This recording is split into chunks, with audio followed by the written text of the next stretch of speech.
How's it going, YouTube? My name is Ari and welcome to Blue Lion Finance, a channel solely dedicated to investing in my personal journey to amassing $100,000 within my Vanguard brokerage account. Now, as of today, that account is sitting at $75,532.89. It is up by $532.06 from my last video. So in today's video, I want to get right to it and talking about Jerome Powell's words this past Friday on monetary policy come the end of 2021, and then wrap us up by talking about the 3 stocks I've doubled down on my positions, with each of them spending over $1,000 to buy more shares. Certainly a video you will not want to miss out on. As always, go ahead, tap on that thumbs up button as it greatly helps me out in growing the Blue Lion Finance channel. If you haven't already subscribed, go ahead, tap on that subscribe button for me while you're at it.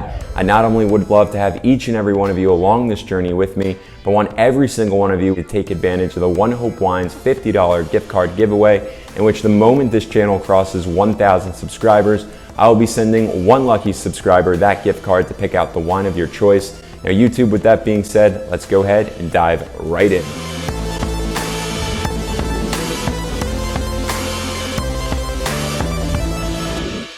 Easily, it has been yet another busy week in the market, and I want to talk about that macro level overview, because as investors, yes, it's incredibly important for us to understand what exactly is going on, to be in the know in order to make the wisest possible investment decisions for our own personal portfolios. But now, more importantly, I think on a human level, it is just important for us to be a global citizen, to be informed, and to most importantly, do our part as that global citizen. So for that matter, I want to talk about these COVID cases that have been on the rise now for some time. I mean, week after week after week, video after video, I have been reporting on these COVID cases, the Delta variant, and it's no longer just about the days of volatility, the trading days in which we can buy in further into the market, doubling down on these positions, because yes, that is what I've been doing, but also during that same time, it's just about realizing that human lives are actually being lost. And I'm imploring each and every one of you to do your part. And even though I don't have the largest YouTube channel with millions and millions of followers, I have hope that even just a handful of you follow suit in doing your part. Now, on a more tragic note, I want to talk just briefly about what happened in Afghanistan this past week, because we've had 2 suicide bombers strap up, walk into the midst of a crowd, and detonate themselves, taking the innocent lives of citizens of Afghanistan and US soldiers. And for that matter, I want to take a brief moment of silence and thank you. And as, again, like I said, a global citizen, we must be informed about what exactly is going on. We must have that human element, because the truth is, I'd rather lose the money in my account if that means that human lives will be saved.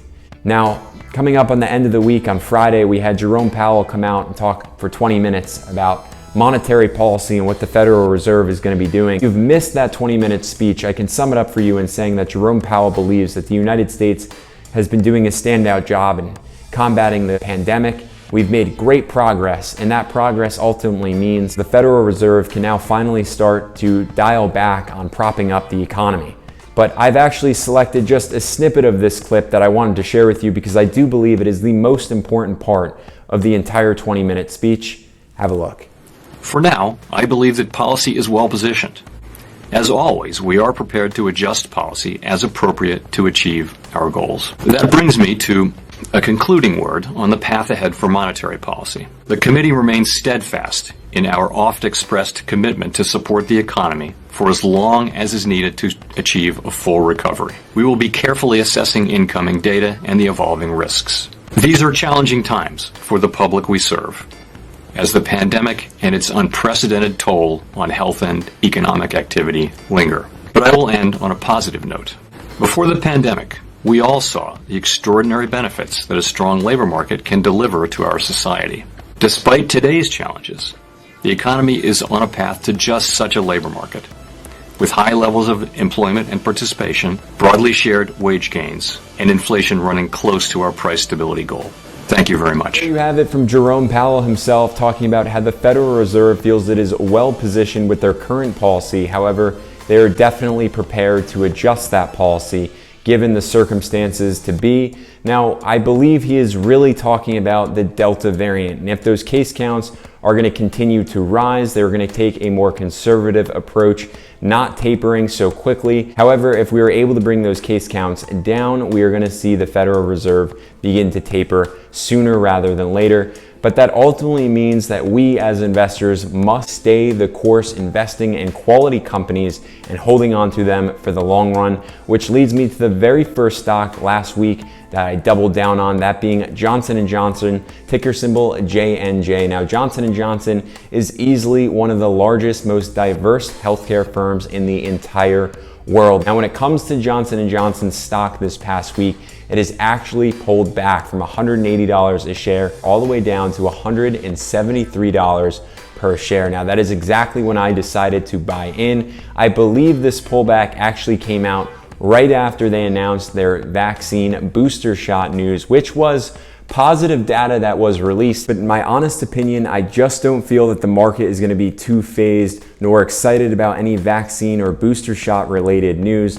Regardless, that pullback of Johnson & Johnson allowed me to buy 3 more shares, bringing my total share count of J&J to 8 shares within my portfolio. Now, each of those shares this week cost me $173.47, meaning I spent a grand total of $520.41. Now, I'm only going to continue to double down and dollar cost average my way into growing a greater position with the goal of achieving 20 shares worth of Johnson & Johnson in my portfolio come the end of 2021. In even better news, analysts are expecting massive growth out of J&J, with a median share price sitting at $189 per share and a high share price at $215 per share.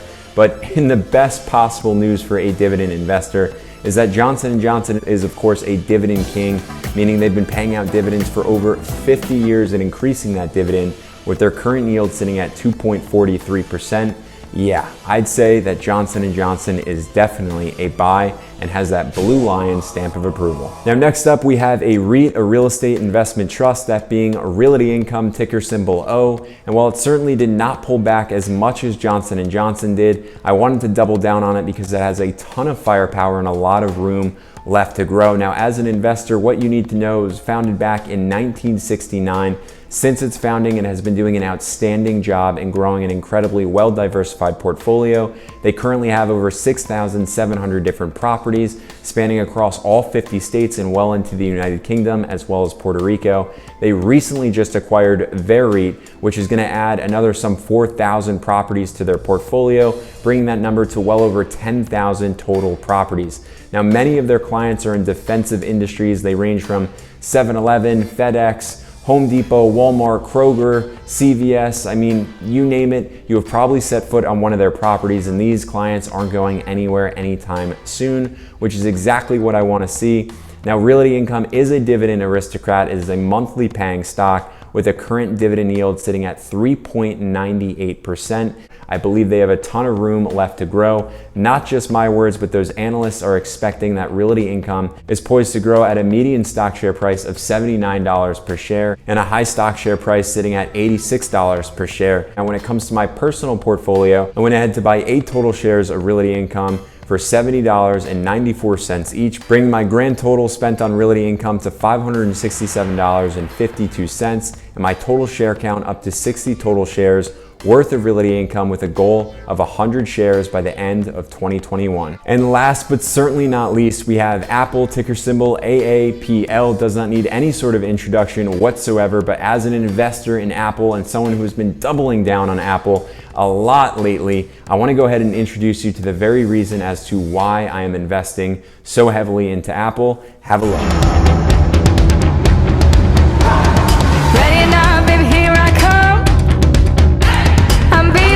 Like a jungle drum. Once you go, you just can't stop. I go all the way straight to the top. Ready or not, here I go.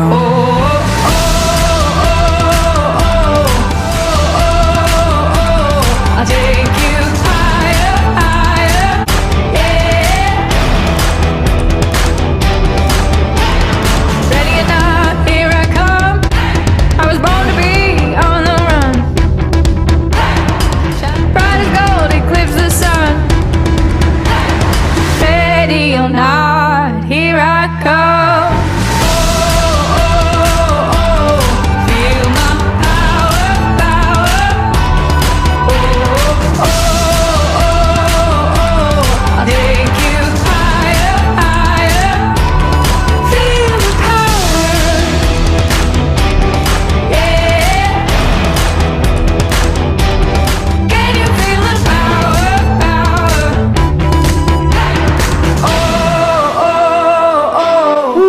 And there you have it. We have the number one reason why I'm investing so heavily into Apple and why I am so bullish. The iPhone 13 due to drop in September. And not only that, even on a 5-year horizon, we have the Apple Car that is due to come out, which I only believe is going to allow Apple to continue to surge year after year after year. Apple is not going anywhere anytime soon, and certainly a company that I am just looking to get my share count up to over 100 shares worth of Apple. Now at this point in time, I hold 72 shares after buying a share last week for $147.60. But in the best possible news, analysts are predicting that Apple has a stock share price that is going to jump up to a median share price of $168 per share and has a high expectation of getting to $190 per share. I'm not only going to capitalize on their stock growth, but I'm also going to take advantage of Apple's dividend, which is currently sitting at a dividend yield of 0.59%. So there you have it. Those are the 3 stocks that I've doubled down on last week. I'm only going to continue to double down on these 3 companies, getting across the milestones that I've set for myself with each of them.